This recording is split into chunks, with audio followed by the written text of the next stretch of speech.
الحمد لله رب العالمين والصلاة والسلام على من قال اللهم لا عيش إلا عيش الآخرة فاغفر الأنصار والمهاجر. وأيضا قال اللهم لا خير إلا خير الآخرة فبارك في الأنصار والمهاجر وعلى آله وأصحابه وأزواجه وذرياته، وخصوصا على الذين قالوا نحن الذين بايعوا محمدا على الجهاد ما بقينا أبدا. أما بعد فأعوذ بالله من الشيطان الرجيم. بسم الله الرحمن الرحيم. قال الله تبارك وتعالى يا أيها الذين آمنوا لا تخونوا الله والرسول وتخونوا أماناتكم وأنتم تعلمون. وقال النبي صلى الله عليه وسلم ما من عبد يسترعيه الله رعية يموت يوم يموت وهو غاش لرعيته إلا حرم الله عليه الجنة. وقال النبي صلى الله عليه وسلم من حمل علينا السلاح فليس منا ومن غشنا فليس منا، أو كما قال النبي صلى الله عليه وسلم إن الله وملائكته يصلون على النبي يا أيها الذين آمنوا صلوا عليه وسلموا تسليما. اللهم صل وسلم وزد وبارك على رسول الله صلى الله تبارك وتعالى عليه وعلى آله وأصحابه وأزواجه وذرياته وسلم تسليما كثيرا كثيرا. زما معززو حاضرینو، الله رب العزت دې زمونږ او ستاسو ټولو ایمان کامل او اعمال صالح نصیب وفرمایي. د دور حاضره او د مستقبله د تمام تر فتنونه او مشکلاتونو د الله زمونږ حفاظت وفرمایي. زما محترمو، جسمانی بیماریان ډیری دي او روحانی بیماریان هم ډیری دي. څنګه چې جسم ته او بدن ته بیماری لګي دغه شان روح ته هم بیماری لګي. نو جسمانی بیماریان بلا شي دي، علاجونه په مختلفو طریقو سره خلق کوي. روحانی بیماری هم ډیری او داغي هم علاجونه کوي. شریعت او اسلام مونږ ته روحانی بیماری مخکې نه په ګوته کړي دي او داغي علاج هم ښودلی. هغه یوه بیماری چې امت کې عوام او خواص، عوام عموما ډیر زیات او تقریبا کل تر کل او خواص اکثریت باغی کې مبتلا دي، نو هغه بیماری د غش او د دوکې ده. په امت کې دوکه او خطرناکه بیماری د روحانی او د دې ډیر زیات دینی او دنیوي د دنیا او د آخرت بلاشه نقصانات دي. غش او دوکا خطرناک ترین بیماری ده او داسي په دې امت کې خوره شوې ده چې بالکل دا دوکا خلک یو مجبوری ګڼي خپله او دا غینه بالکل د خلاصې اړ کوشش کوي نه. نو دا غش او دوکا خطرناک بیماری ده. الله رب العزت دې زمونږ او ستاسو خصوصا او عموما د ټول امت مسلمت نه حفاظت وفرمایي. دومره خطرناک بیماری ده چې نبی علیہ الصلوۃ والسلام مسلم شریف کی حدیث کی راضی نبی علیہ السلام فرمائی من حمل علینا السلاح فلیس منا ومن غشنا فلیس منا.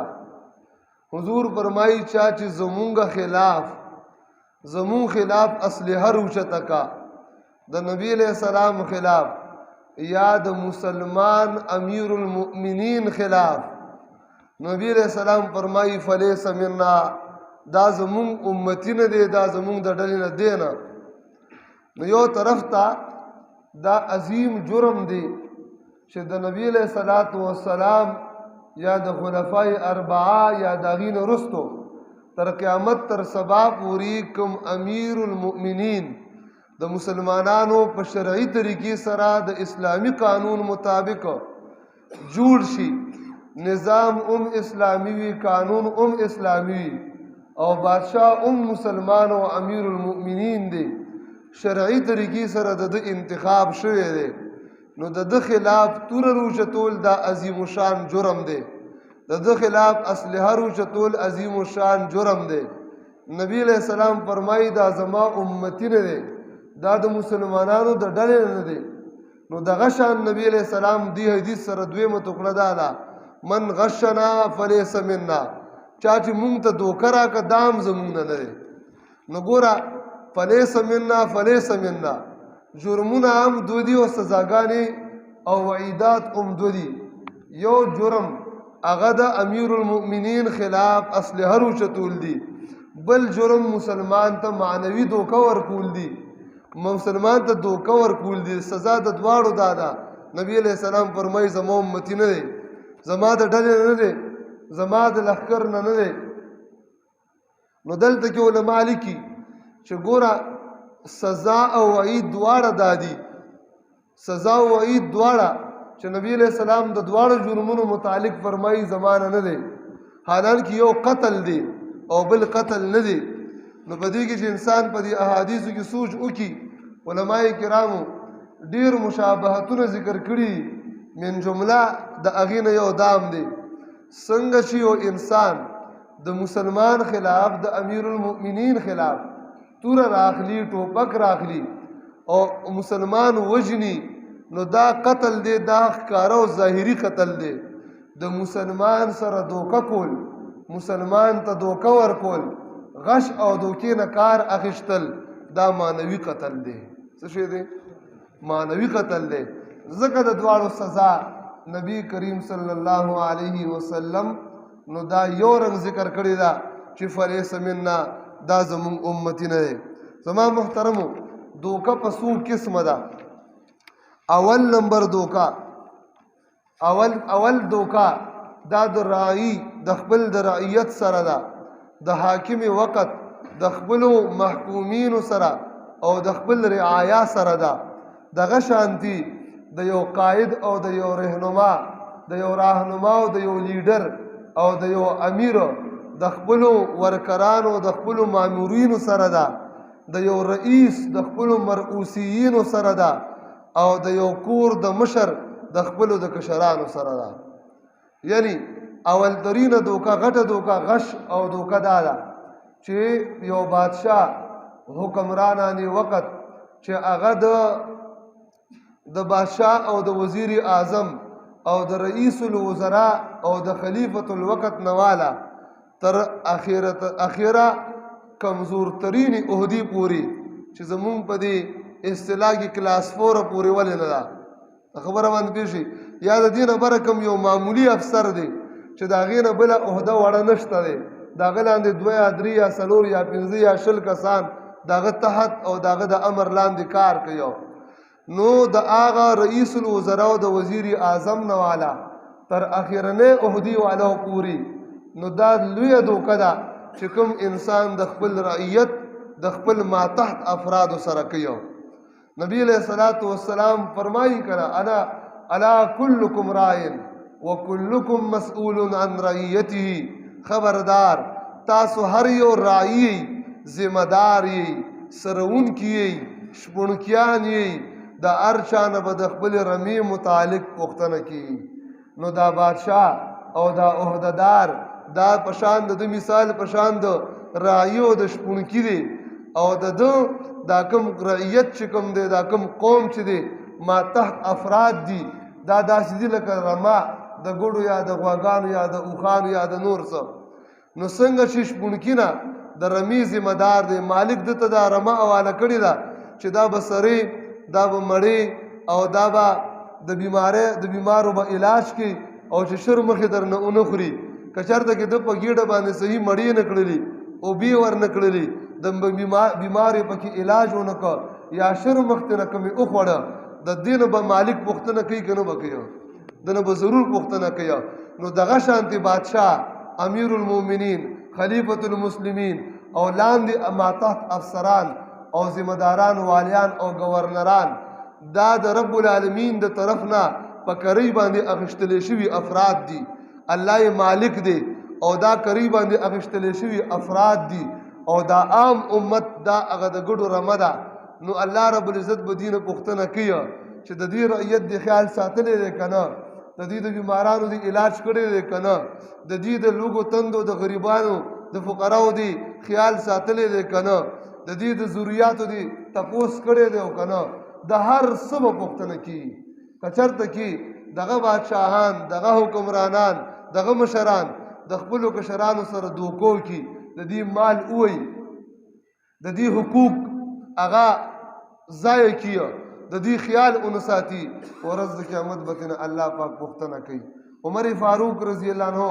امیر المؤمنین عمر بن الخطاب رضی الله تعالی عنہ نه نقل دی هغه به فرمایلی امام طبری رحم الله په خپل تاریخ کې نقل کړي چې عمر فاروق به فرمایل والذي بعث محمدا صلی الله علیه وسلم بالحق قسم په غزاد چې محمد رسول الله صلی الله علیه وسلم په حق او په سچ رسول او نبی لګلې دی لو ان جملا هلك ضياعا بشط الفرات کشرت کی یو اوخه دا د فرات سمندر په غاړه باندې ضایع شو هلاک شو او زما د خیال ساتلو نه خیال ساتلو د وجنه دیتا نقصان ورسیدو او مر شو فرمایل بے خشیتو ان یسأل اللہ تعالی عنہ آل الخطاب ویزی یریگم ما سردا یردا چې د خطاب ټول قوم نه به الله په ورځ د قیامت پوښتنه کوي خبره پیږي بل روایت کې د نداس نقل دی فرمایي لو مات جمل فی عملی ضیاعا که زما په دې عمل کې زما په دې خلافت او په دې امارت کې یو اوخم فضول ضایع شو مړ شو نو زه یریږم ورځ د قیامت به الله پاک ما نه پوښتنه کوي نو عمر رضی الله عنه نبی علیہ السلام فرمائی ما من عبد یسترعیه الله رعیتا یموت یوم یموت وهو غاش لرعیته الا حرم الله علیه الجنہ نبی علیہ السلام فرمائی کم بندت چم اللہ رب العزت رعیت ورکو قوم ورکو افراد ورکل دی مشر اگرزولا او دی بیا مرشو په داسې حال کې وهو غاش لرعیته چې خپل قوم سره دوکه کړي و دوکه بازو نبی علیہ السلام فرمائی رب العالمین به په د جنت حرام کی جنت بس کی بھی حرام کی دا خواران خو ډیر دی عہدو ته خوشحالیږي ډیر زیات خوشحالیږي چې زه وزیر اعظم راشم زه صدر اعظم راشم او زه ایم پی ای او ایم این ای راشم زه گورنر ولګم دی عہدو پسې داسې لیوني ګرځي حبک الشیء یعمی ویسم راندک کاڼه پردي حقونه وهلي پردي غیبتونه پردی سپکي خپلې درنې رشوتونه حرام خوری یو خبره داسې نه چې دی کسر پکې پرېږدي کمې پکې وکړي صرف دی له چې زه کرسۍ ته ورسمه چې دی په هرې طریقې سره کرسۍ ته ورسي بس دی ځان ته کامیاب وي خو یاد ساتئ رب العالمین به د قوم او د امت او د رعایا د زری زری حساب الله رب العزت د دین علیقه د یو زری زری د خولی د یو ساس کی د اوربش د یو دانی د غنم د یو دانی د خور او د گرد و غبار د یو زری زری پختنه به الله رب العزت د دې خلقونه کوي دا وجوه چې سلف و صالحین او اسلاف به د عہدین منډې والی هغې به تښتېدله هغې به عہده نه قبلوله زه ډېر زیات خفه شمه دی عوامو ته خو اسم خفه کی عوامو خو اسم عوام دي جاهلان خو اسم جاهلان دي علما چې دا علما عہدو ته کله ورسي هغه عہدې ته د ضرورت د وجې نه ځان رسول خو جدا خبره ده هغې کې خصوص خبره نه کومه خو چې کله ورته عہده ملو شي نو بیا ډېر زیات خوشحالي او خلک ورته سیري اچوي ګلونه پې اچوي او خلک ورته تحفې او تحایف راوړي حالانکې د اسلافو زندګي وګوره چې اسلافو ته به عہده ملو شو نو بیا به یې ژړله خوراک به پریښود. امیر المؤمنین عمر ثانی عمر ابن عبدالعزیز رحمه الله چې کله امیر المؤمنین شو نو ښځې ته ویل راشه ورته وی زه تا ته طلاق در کومه. وی ولې؟ وی ځکه چې رب العالمین په ما دومره لویه ذمهداري واچوله چې دې نه وروستو زه ستا هغه حقوق زوجیت نشم ادا کولی. یعنی انسان د خپلې کورواله سره جما او کوروالی کوي نو هغه ذهني فراغت غواړي. په ما دومره سخت بوج راغی چې ما نه تر اخره عمر پورې دا امید مه ساته چې زه به تا سره میلاو شم. که دغه شان زندگی تیرول غواړي صحیح ده، ګنې طلاق در کوم خپل پلار کره لاړه شه. ولې په ما باندې الله د طرف نه ذمهداري راغه. نو اسلافو به ژړله، هغوی به خفه کېدله، هغوی به د عهدو نه تښتېدله او زه خوشحالېږم ولې زه حضرت یم، زه به ډېر زیات امانتدار. ما ته ټول خلک نو خیانتدار ښکاري او د ټول نه غټ امانتدار راته صرف ځان ښکاري. ځکه په دې باندې خلکو نه تحفې هم قبلومه، خوشحاله یمه. الله اکبر کبیره. الله رب العزت دې زموږ او ستاسو د ایمان او د اعمالو حفاظت فرمایي. هغه د الله رب العزت نه خوف، یره، خشیت، للهیت، آخرت هغه نشته دی. ځکه دې حد ته مونږ ورسېدو. نو نبی علیه السلام فرمایي چاته چې الله قوم ورکړه، رعایه ورکړله او ده ته داسې حال کې مرګ راغی چې ده د خپل قوم سره دوکه کړې وه. نبی علیه السلام فرمایي الا حرم الله علیه الجنه. مسلم روایت ته، صحیح روایت ته، الله په ده باندې جنت حرام وګرځي. حرام. تاسو نه پوښتنه کومه، ستاسو د معمولی افسر نه والا تر صدر پورې، تر صدره پورې، تر وزیر اعظم پورې، تر وسپینه والا، تر هغه ډي ای جي او تر لوی افسره پورې، د عام فوجي نه والا او تر هغه گورنره پورې دا ټول دوکهباز نه دي؟ وایه که نه؟ نه دي. الا ماشاء الله که کوم پکې نه وي الله دې توفیق نور هم ورکړي موږ هغه نه یادو. خو دا به چېرته کې نو په لکونو کې یو کس وینو. نبي علیه الصلاة والسلام د قیامت په علاماتو کې یو دا نښه هم ښودلې وه. وایي دا امانت به الله رب العزت د امت د سینو نه اوچت کړي. بیا به خلک وایي هغه فلاني کلي کې لرې یو امانتدار مسلمان شته، هغه فلاني کلي کې ډېر لرې یو امانتدار مسلمان شته. امانت به الله رب العزت د امت د سینو نه اوچت کړي. امانتداري کومه ده؟ ټوله دوکه ده، فریب دی او دغه بازي ده. د امت مال، د امت ویني سکل دي. ځان دی عهدو ته رسول، خپل جیدادونه زیاتول، بینک بیلنس زیاتول او امت مسلمه ویني سکل. الله رب العزت دې مونږ او تاسو د ټولو د دې ټولو نه حفاظت وفرمایي. نو اول نمبر غش او دوکه دا د حکمرانانو وخت د خپل رعایا سره ده. د هر مشر د خپل کشر سره ده. د هر مشر د خپل کشر سره ده. خدای دې دا مشر د کور په سطح دی، که د محلې په سطح دی، که د کلي په سطح دی، که د علاقې او د ضلعې په سطح دی. تاسو لږ د خپل غیر چاپېره دی چاپېرچل کې د خپل ملک اول نظر واچوئ چې کوم سړی مشر جوړ شوی دی. تاسو دغه محل او بنگلې ته هم وګورئ او د رعایا کور ته هم وګورئ. تاسو دغه ګاډي ته هم وګورئ او د رعایا سورلی ته هم وګورئ. تاسو دغه خوراک ته هم وګورئ. او مدینه منوره کې قحط سالي راغله، عمر فاروق رضی الله په ځان باندې غوړي بند کړه. غوړي بند کړل. وایي څو پورې شي زما یو عام رعایا خوراک نه کوي د غوړو، نو هغې پورې به امیر المؤمنین څنګه خوراک کوي؟ دا کیدی نشي چې امیر المؤمنین د غوړي خوري، غوښه دې خوري او رعایا ته د تش خوراک نه ملاویږي. دا نشي کېدلی. نو اصل حکمرانان او مشران دغه او دغه شان مشران هغه نو په اسلامي امارت، په خلافت او اسلامي نظام کې راځي. الله رب العزت د اسلامي نظام باندې مونږ برخمن وګرځي.